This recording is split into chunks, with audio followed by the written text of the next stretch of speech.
Hello दोस्तों, मेरे YouTube channel पर आपका स्वागत है। तो चलिए कहानी शुरू करते। कहानी अच्छी लगे तो प्लीज़ चैनल को लाइक एंड शेयर करें। अगली सुबह अनमोल का अपार्टमेंट। रिया की नींद धीरे धीरे खुलने लगती है। रिया को अपने सिर में काफ़ी तेज दर्द हो रहा था। अनमोल नींबू पानी लेकर अंदर आते हुए बोला, नशा उतर गया। रिया सिर घुमाकर अनमोल को घूरते हुए बोली, मेरे कमर में दर्द हो रहा है। रोमांस के बाद कमर में ही दर्द होता है। अनमोल ने नींबू पानी उसकी तरफ बढ़ाते हुए कहा। रिया उसके हाथ से नींबू पानी छीनकर उसे पीने के बाद अपने मुंह को साफ करते हुए बोली, मैं अभी भी नाराज हूँ। इतने हॉट रोमांस के बाद भी तुम नाराज हो, ये कैसी बात हुई रिया लूथरा? अनमोल ने हल्की शरारत में कहा। अनमोल की बात सुनकर रिया उसकी तरफ देखते हुए बोली, अब बिना मुझे बताए गाजियाबाद गए थे? अनमोल रिया की आंखों में देखते हुए बोला, नहीं, मैं तुम्हें बताया था कि मैं अपनी फैमिली के साथ जा रहा हूँ। रिया अनमोल की आंखों में देखते हुए बोली, मैंने सोचा था कि आप मुझे बता दोगे, लेकिन आप अभी भी झूठ बोल रहे हो। अनमोल कंफ्यूज होकर बोला, मैं झूठ बोल रहा हूँ? मैंने क्या झूठ बोला? रिया बिस्तर से उठकर वॉशरूम की तरफ जाते हुए बोली, आपको ज़्यादा बेहतर तरीके से पता होगा कि आपने मुझसे क्या झूठ बोला। मैं क्यों बताऊँ? अनमोल हाथ आगे बढ़ाकर रिया के बाजू को कसकर पकड़ अपने पास खींचकर बोला, रिया बताओ मुझे, मैंने क्या झूठ बोला? रिया नम आँखों से अनमोल की तरफ देखते हुए बोली, आप गाजियाबाद नहीं गए थे। मैंने दिवाली विश करने के लिए आंटी को कॉल किया था। उन्होंने कहा कि आप नहीं गए हो। तो बताओ कहाँ गए थे आप? अनमोल रिया के हाथ को छोड़कर बोला, जाकर फ्रेश हो जाओ, हमें यूनिवर्सिटी निकलना है। रिया अनमोल की बात पर उसे एक नज़र देखने के बाद वॉशरूम की तरफ जाते हुए बोली, ठीक है, तो मुझसे भी माफ़ी की उम्मीद मत रखिएगा। अनमोल बिना किसी भाव के जाती हुई रिया को देखने के बाद अपने बेडरूम से निकलकर बगल वाले रूम में चला जाता है। कुछ देर बाद रिया फ्रेश होकर बाहर आती है तो देखते अनमोल कमरे में नहीं था, जिसे देखकर रिया खुद से कहती, इन्हें तो कोई फ़र्क ही नहीं पड़ता मेरी नाराज़गी से। इतना कहते हुए रिया मुंह बनाकर मेन हॉल में बैठ जाती है। अनमोल रेडी होकर आता है और रिया की तरफ देख कर कहता है, चलो हम बाहर ब्रेकफास्ट, मुझे भूख नहीं है। रिया ने नाराज़गी से कहा, जिसे देखते हुए अनमोल अपने दांत पीस कर बोला, रिया डोंट टेस्ट माई पेशेंस। रिया सोफे से उठकर अनमोल की तरफ देखते हुए बोली, और कुछ आता है आपको? मुझ पर सिर्फ गुस्सा उतारना आता है, इससे बेहतर तो पहले थी मैं, सही कहते हैं लोग। रिलेशन सिर्फ सिर दर्द होता है। अनमोल रिया की बाजू को कसकर पकड़ गुस्से से बोला, what the hell are you doing? अगर मैं तुम्हें कुछ नहीं बता रहा हूँ तो तुम समझो ना कि मैं तुम्हें नहीं बता सकता। अनमोल की तेज पकड़ के कारण रिया दर्द से सिहराते हुए बोली, ओह, मुझे चोट पहुँचा रहे हो? अनमोल रिया के हाथ को छोड़कर अपनी मुट्ठी मजबूती से बंद करके बोला, चलो। रिया अपना फ़ोन उठाते हुए बोली, मुझे घर जाना है, नहीं जाना मुझे यूनिवर्सिटी। अनमोल एक गहरी सांस लेकर बोला, तुम बात को समझने मैं किस बात को समझे? क्या आपने कोई सौतन छुपा कर रखी है बाहर, जो मुझे उसके बारे में नहीं बता सकते? रिया ने अनमोल की बात को बीच में काट गुस्से से पूछा, जिसके जवाब में अनमोल रिया को तरेरते हुए बोला, जुबान पर लगाम देकर बात करो, मैं तुम्हारे अलावा किसी और लड़की के बारे में सोच भी नहीं सकता। रिया दरवाजे की तरफ जाते हुए बोली, I am not interested in hearing your healing nonsense explanation. अनमोल पीछे से चिल्लाते हुए बोला, रिया स्टॉप इट। रिया अनमोल की बात को इग्नोर करते हुए दरवाज़ा खोलकर बाहर चली जाती है और ज़ोर से दरवाज़ा बंद कर देती है। अनमोल जल्दी से रिया के पीछे जाकर लिफ्ट के दरवाजे को बंद होने से पहले ही अंदर घुस जाता है। रिया उसे एक नज़र देखने के बाद मुंह बनाते हुए अपने फ़ोन को स्क्रॉल करने लगती है। वहीं लिफ्ट में एक 28 साल की खूबसूरत सी लड़की खड़ी हुई थी, जो अनमोल की तरफ देखकर हल्का सा मुस्कुरा देती है और उसे चोर भरी नज़रों से देखने लगती है। अनमोल उसे इग्नोर करते हुए रिया की तरफ देखता है, जो कि अभी भी उसे इग्नोर कर रही थी। अनमोल रिया को पकड़कर अपनी तरफ खींचकर बोला, रिया अनमोल से खुद को छुड़ाते हुए बोली, प्रोफेसर, आप अपने स्टूडेंट के साथ बदतमीजी कर रहे हैं। अनमोल पब्लिक प्लेस में होने के कारण रिया को बस घूरता हुआ रह जाता है। वहीं वो लड़की रिया की तरफ देखते हुए बोली, एक्सक्यूज़ मी, रिया उस लड़की की बात पर बोली, जी? वो लड़की हल्का सा मुस्कुरा कर बोली, मेरा नाम अदा खान है और मैं अभी अभी यहाँ पर शिफ्ट हुई हूँ। क्या आप मेरी पड़ोसी हो? अदा की बात पर रिया हल्का सा मुस्कुराते हुए अनमोल की तरफ इशारा करके बोली, मैं नहीं, लेकिन ये ज़रूर आपके पड़ोसी हैं। मैं तो बस इनसे मिलने आई थी। अदा थोड़ी कंफ्यूज होकर बोली, मिलने इतनी सुबह? रिया अपना सिर हिलाते हुए बोली, ये मेरे प्रोफेसर हैं। अदा रिया की बात सुन अपने बाल को कान के पीछे करते हुए मुस्कुराकर अनमोल की तरफ देखते हुए बोली, hello, I don't like talking to strangers. Anmol ने बिना अदा की तरफ देखे ही कहा, जिसे सुनकर रिया एक नज़र अनमोल को घूरने के बाद अदा की तरफ देखकर बोली, प्रोफेसर जरा से खड़ूस है। अदा मुस्कुराकर बोली, कोई बात नहीं, क्या आप ट्यूशन के लिए आई थी?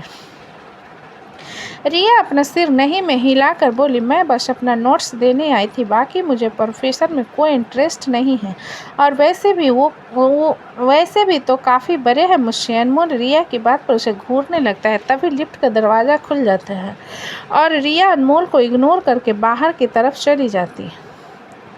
अनमोल और अदा एक साथ निकलते हैं, जिस पर अदा जिसने हील पहन रखे थे उसके पैर लड़खड़ा जाते और वो गिरने लगती है और संभालने के चक्कर में अनमोल के जैकेट को पकड़ लेती है, जिस कारण अनमोल भी संभाल नहीं पाता और अदा के साथ नीचे गिर जाता है। किसी चीज़ के गिरने की आवाज़ सुनकर रिया पलटकर उन दोनों की तरफ देखती है तो उसका चेहरा गुस्से से और ज़्यादा तमतमा जाता है। अनमोल जल्दी से आधा से दूर होकर खड़ा होकर अपने कपड़े को ठीक करने लगता है। आधा एम्ब्रासिस में खड़ी होकर अनमोल की तरफ देख कर बोली, थैंक यू एंड हील पहनकर टांगे सही से नहीं चलती तो पहना मत करो, अनमोल ने कर्कश आवाज़ में कहा। आधा ऑकवर्ड होकर बोली, सॉरी। अनमोल अपना बैग उठाकर गुस्से में अदा को घूरने के बाद आगे की तरफ जाकर ज़बरदस्ती रिया के हाथ को पकड़कर उसे गाड़ी के अंदर सीधा खींच लेता है। रिया गुस्से में अनमोल को घूरने के बाद अपना हाथ बांधकर मुंह दूसरी तरफ करते हुए बैठ जाती है। अनमोल एक गहरी सांस लेकर अपना और रिया का सीट बेल्ट लगा गाड़ी रेस्टोरेंट की तरफ भगा देता है। इधर मित्तल मेंशन में कशिश की कार आकर पार्किंग के लॉट में रुकती है। कशिश पिछले 2 हफ्तों से निहारिका के साथ मलेशिया में था। कशिश थोड़ा परेशान था और उसकी परेशानी उसके चेहरे से नज़र आ रही थी। वो घर के अंदर चला आता है लेकिन मेन हॉल में कोई नहीं था। सुबह सुबह किसी को न देखकर कशिश सीधा अपने कमरे की तरफ चला जाता है। कशिश कमरे में पहुंचकर देखता है वहाँ पर भी कोई नहीं था। कशिश अपना कोट निकाल कर सोफे पर रख अपने शर्ट के स्लीव को फोल्ड करते हुए मीरा को आवाज़ लगाते हुए बोला, मीरा, मीरा कहाँ हो तुम? ये कहते हुए कशिश जाकर वॉशरूम के दरवाजे को खोलता है लेकिन मीरा वहाँ पर भी नहीं थी, जिसे देखकर कशिश वॉशरूम में अपना चेहरा वॉश कर टॉवल से साफ करते हुए बाहर आता है लेकिन अभी तक मीरा उसके सामने नहीं आई थी। कशिश बालकनी में जाकर नीचे गार्डन की तरफ झांक कर देखता है लेकिन गार्डन में भी कोई नहीं था। कशिश फिर से मीरा की आवाज़ लगाते हुए बोला, मीरा कहाँ हो यार? ये कहते हुए कशिश बेडरूम से निकलकर सीधा फिर से नीचे आ जाता है। अचानक सारी लाइट्स ऑफ हो जाती है। कशिश ऑफ लाइट की तरफ देखते हुए तेज आवाज़ में बोला, इन्वर्टर ऑन करो। मीरा कहाँ हो यार? पीछे से कोई आकर कशिश की आंखों पर हाथ रखता है, जिस पर कशिश उस हाथ को छूते हुए कहता है, मीरा क्या नाटक कर रही हो तुम? नित्या कशिश की बात पर धीरे से बोले, आपके लिए सरप्राइज़ है भाई। कशिश नित्या की आवाज़ पर बोला, तुम लोग सुबह सुबह क्या हाइड एंड सेक का खेल खेल रहे हो? नित्या कशिश की बात पर उसके आंखों पर हाथ रखे बोली, आपने मुझे 1 हफ्ते के लिए जर्मनी जाने दिया, उसके लिए थैंक यू सो मच, लेकिन आपके लिए भी एक सरप्राइज़ है, तो चुपचाप अपने कदम आगे बढ़ाइए। कशिश नित्या की बात सुनकर बोला, आप क्या मुझे हेवन लेकर जा रही हो? नित्या थोड़ा इरिटेट होकर बोली, अजीब बातें मत किया कीजिए, मैंने कहा ना अपने कदम आगे बढ़ाइए। जिस पर कशिश हल्का सा मुस्कुरा कर बोला, तुम दोनों भाभी और ननद की शरारती कभी खत्म नहीं होती। इतना कहते हुए कशिश अपने कदम आगे बढ़ाने लगता है। कुछ आगे चलने के बाद नित्या कशिश से कहती है, मैं अब आंखों से हाथ हटा रही हूँ, चीटिंग मत करना। कशिश अपना सिर हिला देता है तो निशा कशिश के आंखों के हाथ हटाकर कहती है, सरप्राइज भाई। कशिश सामने की तरफ देखता है जहां पर मीरा बड़ी मुस्कुराते हुए उसे देख रही थी और हर तरफ गुलाबी और नीले रंग के बैलून लगे हुए थे। कशिश अपने कदम मीरा की तरफ बढ़ाते हुए बोला, ये सब क्या है? सुबह सुबह किसकी बर्थडे पार्टी मनाई जा रही है? नित्या कशिश की बात सुनकर मुस्कुराते हुए बोली, केक की तरफ तो देखिए। कशिश मीरा के बगल में जाकर खड़ा हो उसके गाल पर किस करने के बाद केक की तरफ देखता है जिसमें इंग्लिश में हेलो डैडी लिखा था। कशिश शब्दों को पढ़ने के बाद मीरा की तरफ देखते हुए बोला, हेलो डैडी, ये क्या है मीरा? मीरा कशिश की बात पर नित्या की तरफ देखते हुए बोली, मैंने कहा था ना, आपके भाई का IQ लेवल 0 है तो नहीं समझ पाएंगे। मीरा की बात पर नित्या कशिश की तरफ देखते हुए थोड़ी नाराज़गी से बोली, भाई केक आपके लिए है, भाभी और मैं तो आपके डैडी नहीं कह सकते, तो कोई है ना जो डैडी कह सकता है। कशिश नित्या की बात सुनकर कन्फ्यूजन में मीरा की तरफ देखते हुए बोला, मुझे कौन डैडी कहेगा? आपके बच्चे डैडी कहेंगे, और कौन है? डी कहेगा, मीरा ने चिढ़कर कहा, जिस पर कशिश अपना सिर नहीं में हिलाते हुए बोला, लेकिन मेरे पास तो बच्चे नहीं हैं। ये कहते हुए उसके दिमाग पर क्लिक करता है और वो हैरानी से मीरा की तरफ देखते हुए कहता है, इसका मतलब मैं डैडी बनने वाला हूँ? नित्या खुश होकर मीरा की तरफ देख कर बोली, देखा मीरा भाई समझदार है। यश भाई, आप डैडी बनने वाले हैं और मैं बुआ बनने वाली हूँ, भाभी मम्मा बनने वाली है। नित्या ने मुस्कुराते हुए कशिश से कहा। कशिश की आंखों के कोने से आंसू बह जाते हैं। मीरा उसे रोता हुआ देखकर कहती है, आप रो क्यों रहे हो? कशिश मीरा को कसकर गले लगाते हुए बोला, आई लव यू मीरा, और तुम्हें नहीं पता मैं कितना खुश हूँ। इतना कहकर कशिश मीरा से दूर हो उसके होठों पर किस कर लेता है। नित्या अपनी आंखों पर हाथ रखते हुए कहती है, भाई मैं यहाँ पर खड़ी हूँ।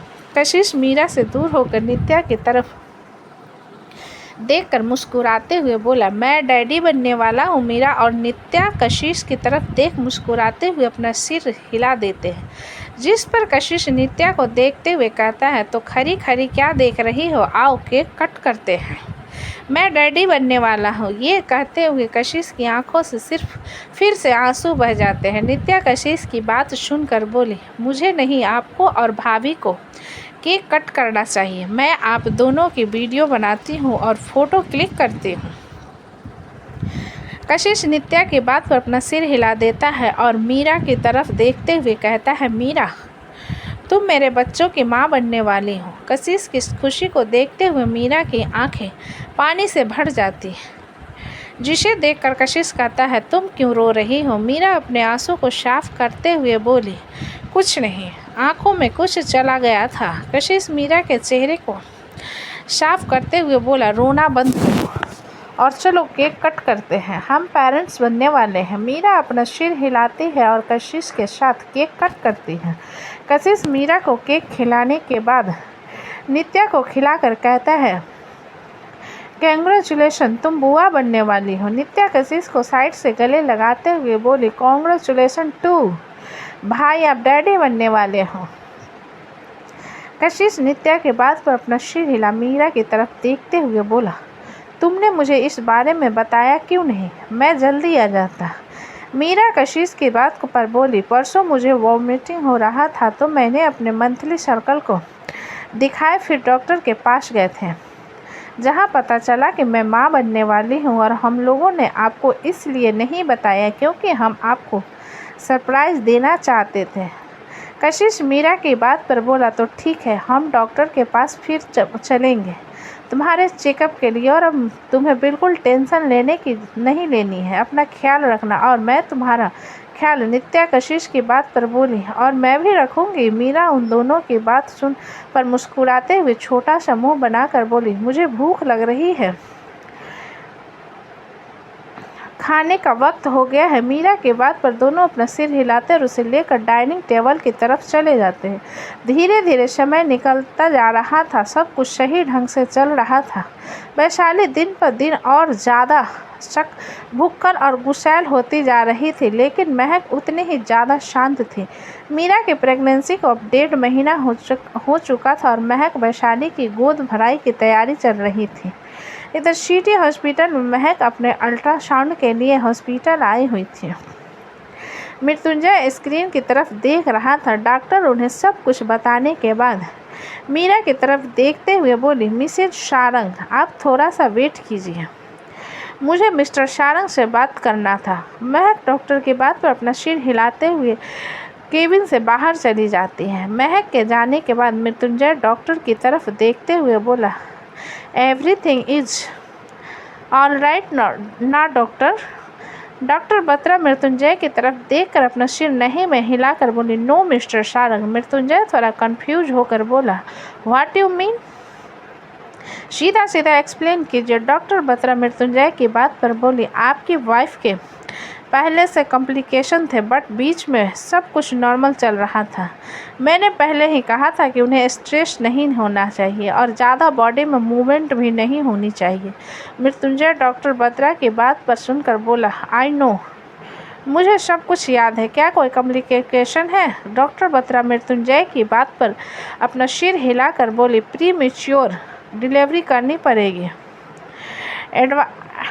एडवाइज अपनी वाइफ को शौक आएगा और हम दोनों को नहीं बचा पाएंगे। तो दोस्तों, कहानी कैसी हुई, कैसी लगी, मुझे कमेंट में लिखा। अच्छी लगे तो प्लीज़ चैनल को लाइक करें, सब्सक्राइब करें और ज़्यादा से ज़्यादा शेयर करें। कहानी को पूरा सुनने के लिए धन्यवाद।